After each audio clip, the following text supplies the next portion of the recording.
us in the ticket booth. So awesome. Let's give it up for the Black Vault, guys. Woo!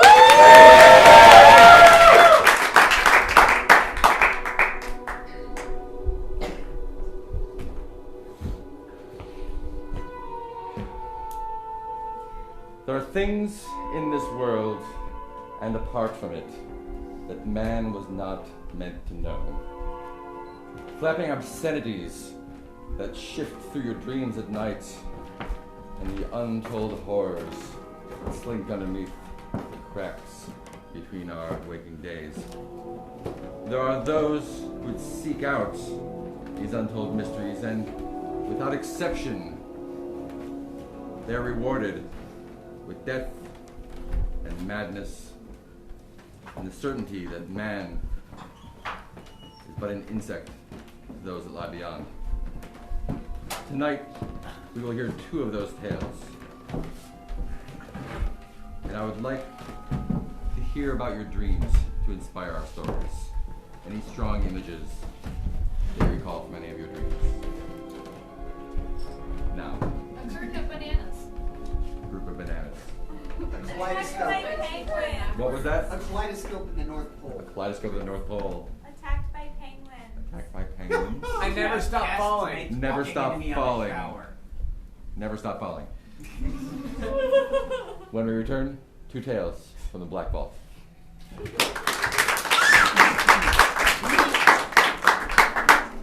But actually, the Arctic is a place alive with life. You wouldn't think it, but there's life everywhere in it. The penguins, and then my brother brought back a fur of a bear that was completely white. Why? Not an albino bear, but a white, total white bear. And there's many of those bears. Extraordinary. Yes. Was it as white as the ice itself? It was as white as your sweater. And the penguins, too, were they also all white? I'm just remembering that the penguins might have been a different trip. But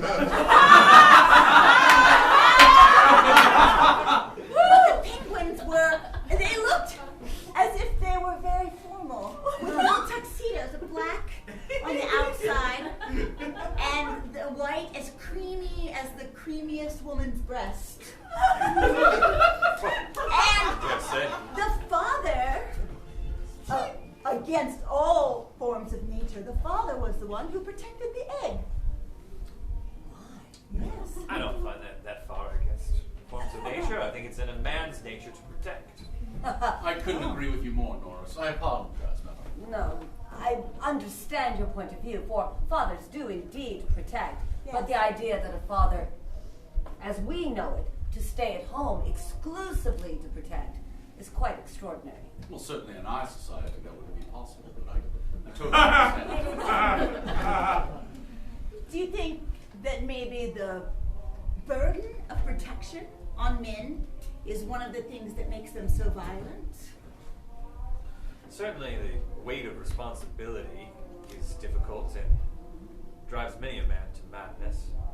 I don't mean that lightly. I mean that, and that a man often takes responsibility with a great deal of seriousness and gravity that I think maybe many others don't. I wonder if it's that same responsibility that drives men to exploration. For example, those who have explored both the Arctics and have not returned, and indeed have found their own madness and now an icy grave. I find it.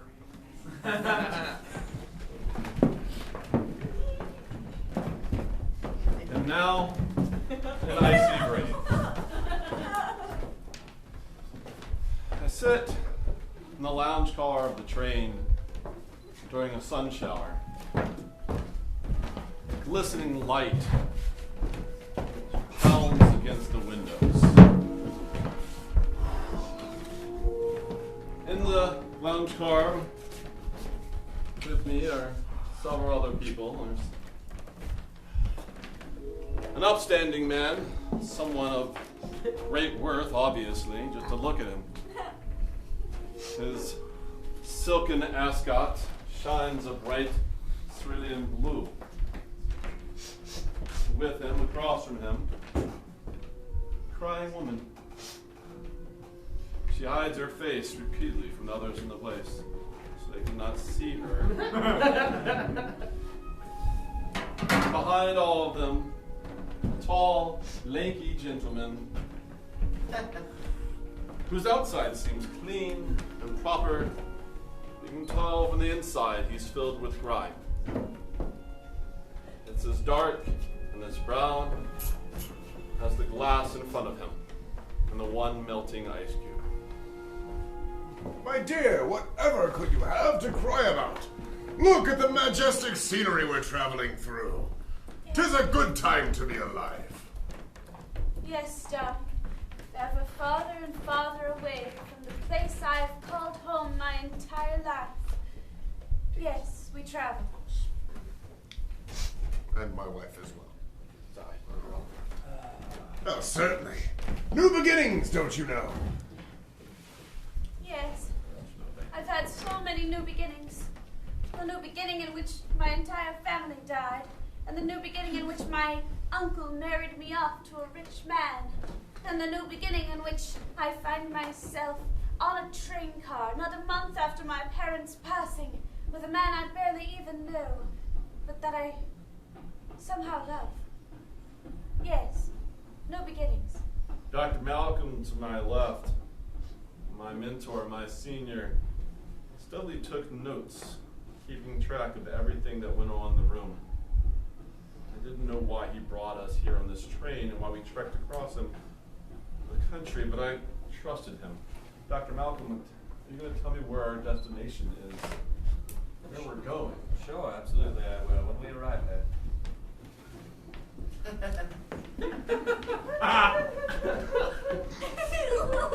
Dr. Malcolm, I trust you. I know. Sorry, sir. I don't mean to speak out of turn.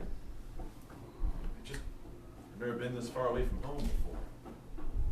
I understand. I understand, Charles. You're a good man. You're a good man who wants to know what he's getting into. Wants to know how he can help. Yes, sir. But sometimes you can't help. Ladies and gentlemen, I'm so sorry, but the train will be stopping here. I realize it's between stops. We apologize for this greatly. However, we will be here only for an hour, and while we make quick repairs, and then we will continue on our way. Please stay here. Please do not leave the car. Oh, of course, it's freezing outside. Exactly. That is why we don't want you to leave the car. Do Makes not sense. leave the car. It's not as cold as one might think. Stopping unexpectedly like this, absolutely unacceptable. With what money I pay to be on this train, blah, blah, blah, blah, blah, blah. Tensions were raising higher in the train. Dr. Malcolm was right. It didn't feel cold at all. I began to sweat profusely, but I could see frost forming on the window as we sat. Dr. Malcolm, are you not hot? Are you not sweltering? Of course, I'm burning out. Darling, can't you talk to someone about the heat in here? Oh, Perhaps we could crack open a window like we used to do at my home. Well, I'm sure they're doing everything they can. As you can see, if we were to crack the windows, we would freeze, most assuredly. It may be hot in here, but it's better to be hot than frozen stiff out there. Ah, one would say maybe the one and the same. Think about it, it's just an altered state, isn't it? Water is a puddle, or if it's a cube, it's either just frozen or melted. Either way, it's not its original intention, is it? Bah! Metaphysics! You can have my seat if you want. I don't mean to take the only seat left in the lounge car. You can have it if you want. I can't really sit still too long. I'm burning enough.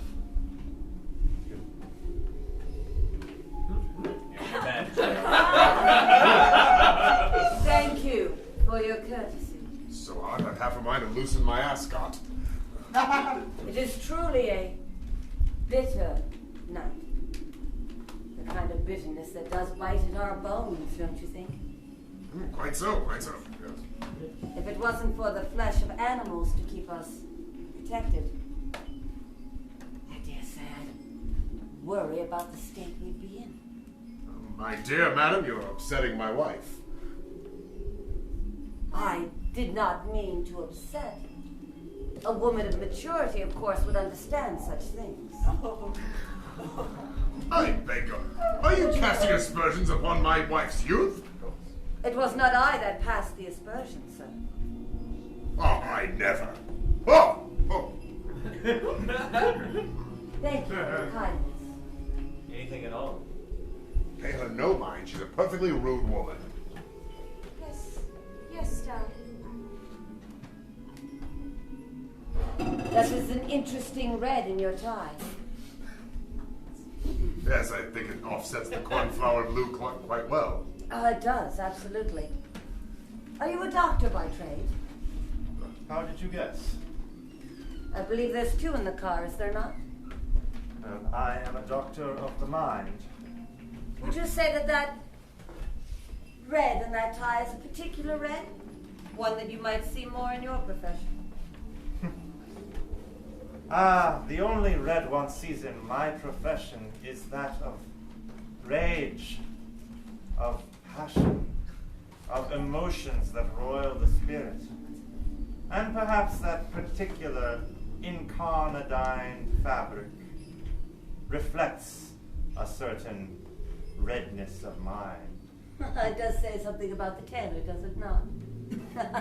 Is it true, Doctor? Any of you doctors?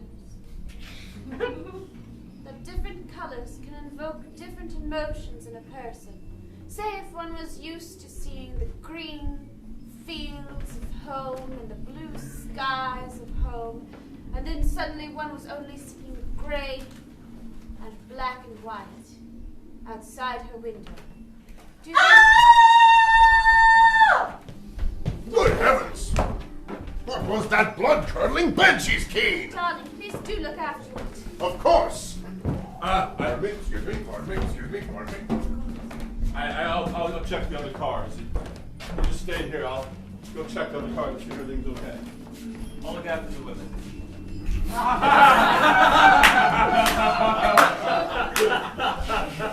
Nobody answered my question. A dead body in my car with all the money I paid to be on this train. And suppose in the white and grey and black and slate and steel, one were to see a dead body where one used to see puppies and sunflowers. What would that do to a woman's emotions, to her humors? Ma'am. Yes. Ma'am, can I ask you a question? Yes. Frazzled, Charles. What's under your hat? It's one of Dr. Malcolm's books. I'm sorry, Dr. Malcolm, but while you were back was turned, I picked up one of your books and I looked through it. You had pictures of each person in this car, and your name next to each one of the pictures. Ma'am, is your name Tabitha? Yes, my name is Tabitha Rose Wolstenstein. Yes. Although now I suppose it's Tabitha Rose Wolstenstein Ludwigans. My husband's name. Yes. Ludwigans. From New England, correct? Yes. And you, ma'am? Yes. I'm afraid it's true. A woman has been murdered on this train. A horrible sight. My darling, I advise you not to go into car number 6. Neither of these two have been murdered, I'm assuming. No, neither of the 2 women who are sitting here have been murdered. Very astute of you, Doctor. Not of the body, perhaps, but of the soul. It's possible. The woman's name, the murdered woman's name. Would it be Maureen? Marie. It was. Maureen Jenkins. Like a kind I of believe I read that name on the plate. Yes, Maureen Jenkins. Maureen Jenkins, Dr. Malcolm. Oh, yes. Into the book. You wrote her name and you circle it in red 3 times. Yes, I often write down names that catch my fancy, for someday I'd love to have a child. And name it Maureen? Well, name her Maureen, yes. I find that highly unlikely. This is very suspect, Doctor. I always circle the ones I like in red. If I like them, I circle them once. If I truly like them, I circle them twice. And if it's a name I absolutely must have, I circle them 3 times. And Marine is a name I absolutely must have. How many children do you intend on having, Doctor? At least one. Do you have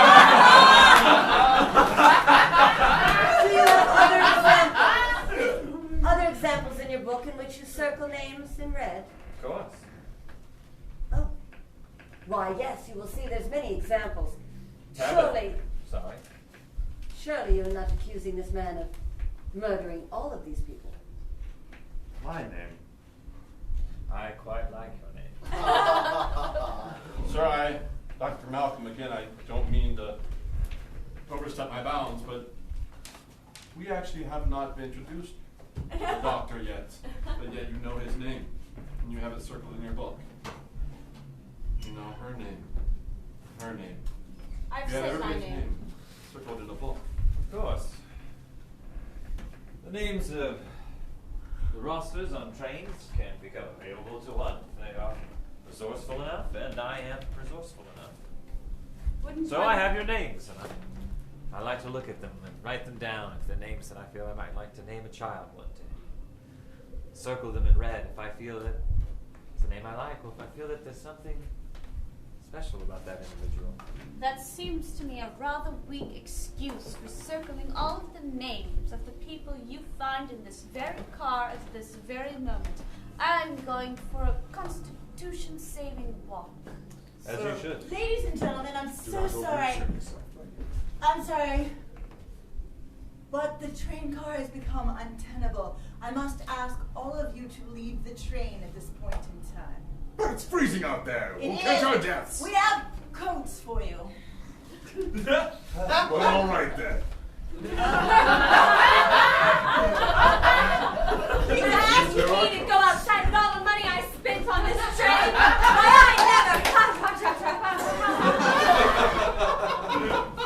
Will all the Sir. members of the train be coming with us? Sure. The conductor and everyone else be coming? All the ones who are left, yes. Oh. Your provisions have been taken off the train. Everyone stepped off the train. One by one, they filed off the train. Huddled together, they walked through a frozen wasteland, stepping away from the rails and wandering across barren snow. Finally, Mounds of white blended into mounds of white. Finally, I don't feel so guilty for asking for 32 mink coats. Anything for you, my dear? Cigarette? Yes. Darling, wouldn't you like to... It froze. I'll save it for later. Put it in your mouth, little mink. Husband, wouldn't you like to wear one of my ermine warmth-giving jackets? Oh, no, my darling. I would not want to see you even a degree colder than you are now. It grows on me with each passing hour. Yes, Mr. Whitmore? How come I can't stop sweating? It's so goddamn hot out here. With all the money I spent only to freeze to death in a wasteland frozen to death. It's so cold. People are dying of hypothermia. Oh, my goodness. They're falling I down. share, I but can't I stop don't sweating. want to. That's right. Dr. Whitmore, do you remember when I said I would tell you where we're going once we got there? Yes, please. Where were we destined to that we will never arrive? Right here is where we're destined to go. This very uncharted plot of land in the middle of an Arctic wasteland, right next to the tracks, where you can't stop sweating. And why can't you stop sweating? Volcanic activity. Sure, Demonic possession. perhaps. Too hot a cup of soup. Ah, bingo, as they say. So you see, She's vanished into Mr. Whitmore, the soup that I gave you, though it was, of course, an ordinary soup, was something that I have been thinking about for years. You see, thoughts give meaning. thoughts give words power. You can think on anything, even something as simple as soup. What did you do? Why am I so hungry? Why is the man bedeviled? Right. All you have to do is think about madness. Whatever it is you want. Oh, If it's to be warm, then you can be warm. If it's to be very, very warm, it's just as if one snow might madness, be my dear. in a personal living hell. Gradually more and more. I feel like there's a fire inside me, but all I want to do is consume more. Ah. What is it? Well, there's some around you. Sir, It is but meat I advise you to for stay all. back. I boxed at Oxford. Ooh, Dr. Monroe, no, not my rich husband. I apologize for this.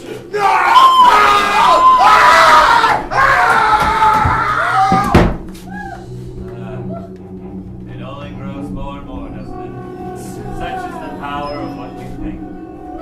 Isn't it, Mariana? Yes, it is. The train. Just going to keep running away from that dreadful scene. The perfect temperature and all of my boots. She runs into a frozen wasteland. Back in- I'm going to fall down in the snow. Ooh! Chase after her, she tumbles down the hill. No, no! Oh, the hill, it's too steep. My boobs! My Indian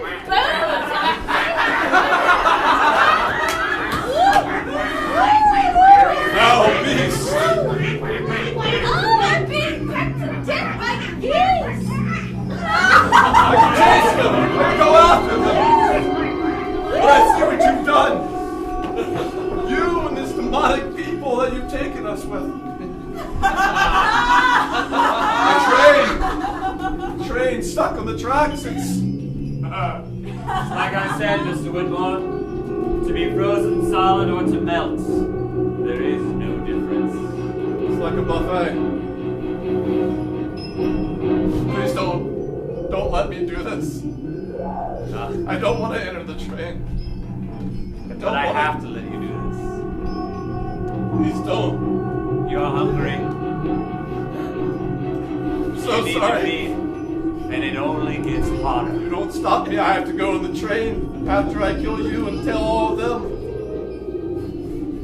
Sorry.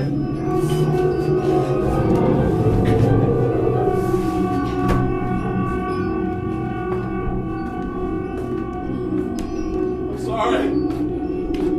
You should run. You should run from me. I'm sorry.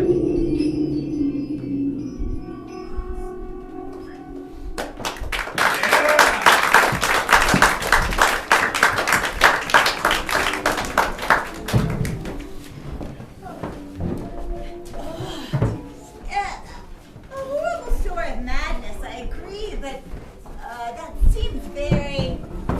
I think that most men are not quite so violent. Most of them are not. Yeah, that's true. May I refresh your drinks? Yes, please. All same round? Miriam, yes, please. We would appreciate it. Absolutely. Oh, say that name again, please. Miriam. Miriam. Oh, can I also have your last name too? I'm not quite comfortable with that. I was just trying to think of something to name Miriam. our child one. Please. Oh, I'm sorry. I just don't recognize him from your regular company now. Please. Tell Don't him your worry. last name, Miriam. It's Tiltwaddle. That's right. Oh, 1, 2, 3. Excellent. I'll be back with your cocktails. It is a lovely name, isn't it?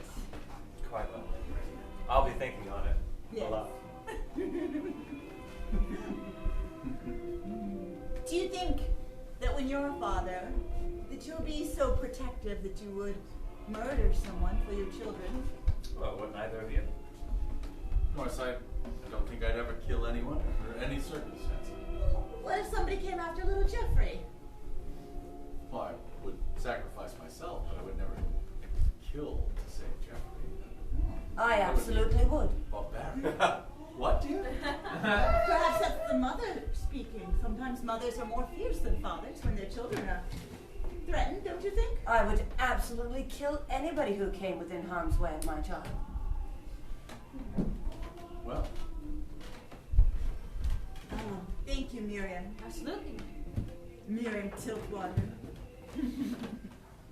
What a beautiful necklace that you wear.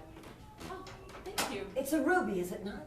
Yes, it is. It's a family heirloom, actually. Given to her by her mother, I'm guessing. That's correct. I take it. Excuse me. No, for example, the tigress is much more fierce than the tiger.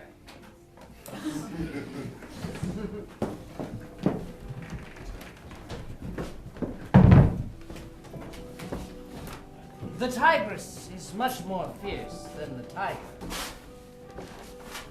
This is a lesson I had the misfortune of learning. The events transpired as I shall endeavor to set down in this letter, which I hope finds you in good health, Samuel. It was an early autumn day in the maternity ward of St. Matthew's Hospital when I first came across Miss Miriam Tiltwater. Oh, isn't she just the most precious you've ever seen? Oh, she looks amazing. I'm going to name her after myself. Miriam. A Miriam for a Miriam. Well, after all, a man sometimes passes down his name to his son. Yes, so then why shouldn't a woman? Absolutely. Look how perfect her fingers and toes are. 10 little fingers and 10 little toes. Each one so perfectly And indeed, the child did have 10 fingers and 10 toes, though there was something odd about the shape of its skull. It bore resemblance to a frog. Squamous, I believe, is the word. Though there was no sign of such imperfection in her mother's eyes. You could see it was all starry-eyed admiration. No, she doesn't have a father. It's just me. Yours is not the first story like this. There are 6 other children. Well, there are many of us after the war. Oh. I see. If only I had listened then to the instinct that had pulled at my conscience. But there were 3 other women that day that stepped through my offices, each of them bringing with them a child, misshapen, though they could see only the beauty of it. She's so lovely. She's so lovely. Oh, yours is also so lovely. Such a perfect baby. Oh, the most beautiful baby in the world. Mine has green eyes. Mine has yellow eyes. Mine's got flaming red eyes. Oh, they are ablaze, yeah. Mine has eyes that are the color of the sky before a tornado drops down. Isn't it beautiful, motherhood? Oh, yes. I never thought I would be a mother. Me either. And I suppose I'm not a wife yet either, but being a mother's worth it. She's so quiet. She never cries a peep. Mine doesn't either. Mine screams all night long. Screams to be put back where she belongs. Her father is the fireplace. A miracle. That is most distressing.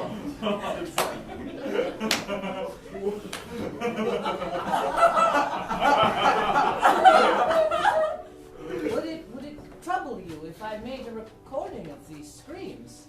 Yes, they begin every night at 3:00 a.m. in the morning after meridian. I shall endeavor now to transcribe these screams exactly as they occurred. You will have to imagine the unearthly, unholy sounds that this child made. Sir, I've set up the microphone over the crib to pick up any sounds. It rings out at night. Excellent. Automatically. Dumbly. My sweet, sweet Phoenicia that I have named after the phoenix. And as the clock told 3, the unearthly scream began.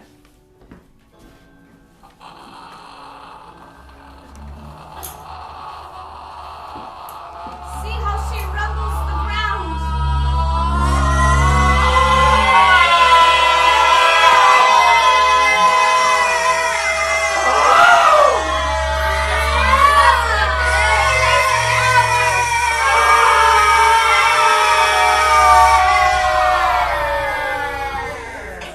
They came then from out of the walls, misshapen like humans, but their eyes were too large.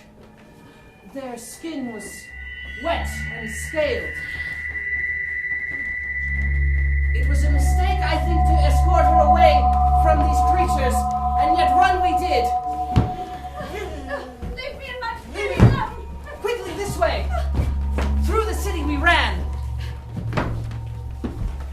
Behind some sort of building? Will this work? Taking refuge in an alley, but there they even sought us. The damned glowing red eyes. Trying to hide in the forest, and there we spotted them. Until finally, with nowhere left to turn, with her back against the wall, Cried. the mother responded in kind. Just be gentle. Please be gentle.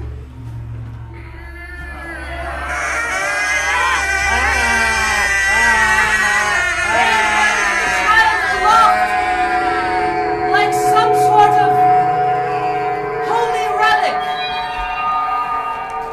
There was no malice in their eyes as they took back one of their own. I feel I can't know this for sure, but I do know this for sure. I am now barren forever. The insides of my womb charred and burnt like the embers and charcoal of a dead fire.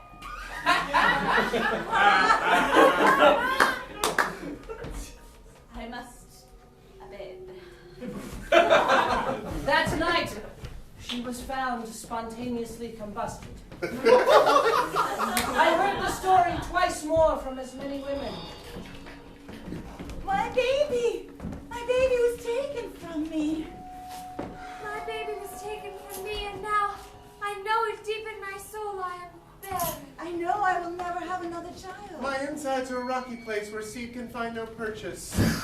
I admit, even now, in the shadows, I have seen them. Those strange, lurking figures. I hope that you will find this letter, for I believe I cannot evade them much longer now. I hear them. At the door, at the window.